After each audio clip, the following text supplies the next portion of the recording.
महाराष्ट्र आणि तेलंगणा राज्याशी जोडणारा प्राणहिता पुलावरील जॉईंट्स जवळील लोखंडी सळ्या उघड्या पडल्यानं वाहन चालकांच्या सुरक्षिततेचा प्रश्न निर्माण झालाय। पुलावरील डांबरीकरणही मोठ्या प्रमाणात निघून गेल्यानं खड्डे पडले असून वाहनांना मोठे धक्के बसतायत।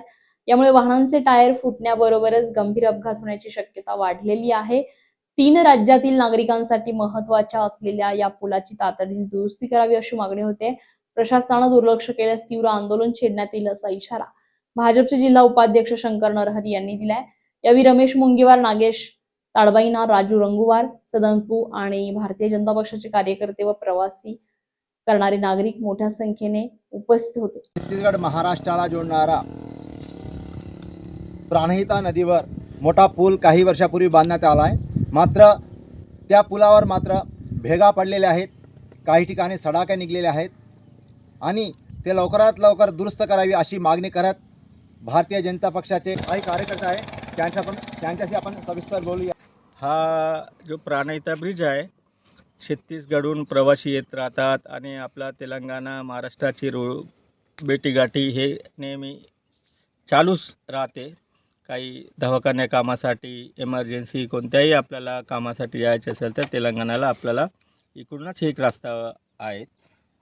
त्यामुळे मी संबंधित विभागाची हेच विनंती करतो की गेल्या वर्षी असेच खड्डे पडून त्यावेळी आम्ही सूचना तक्रार केलो होतो, पण तात्पुरता दुरुस्ती करून निविदा काढून तात्पुरता दुरुस्ती काढून ते काम केलेलं आहे आणि पुन्हा ब्रिजवर जसे तसे हे रस्ते बनलेले आहेत। मोठमोठे खड्डे पडले, सलाखे बाहेर निघले, तरी संबंधित विभागाने लवकरात लवकर अपघात होण्यापूर्वी आधीच याकडे लक्ष देऊन त्वरित हे काम चालू करून रस्ता दुरुस्तीचे काम करावे।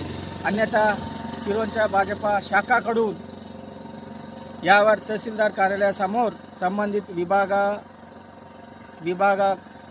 विभागावर आम्ही आंदोलनाची इशारा देत आहोत। धन्यवाद। लवकरात लवकर या पुलाची मरम्मत करावे अशी मागणी करत भारतीय जनता पक्षाचे जिल्हा उपाध्यक्ष शंकर नरहरी यांनी मागणी केलेली आहे। Shyam Bejanwar, star Maharashtra news, Gadchiroli. नवनवीन घडामोडी पाहण्यासाठी स्टार महाराष्ट्र न्यूजला सबस्क्राइब करा आणि ताज्या बातम्यांचे अपडेट मिळवण्यासाठी बेल आयकॉनला प्रेस करा आणि परिपूर्ण बातमी बरोबर रहा, इतरांपेक्षा एक पाऊल पुढे।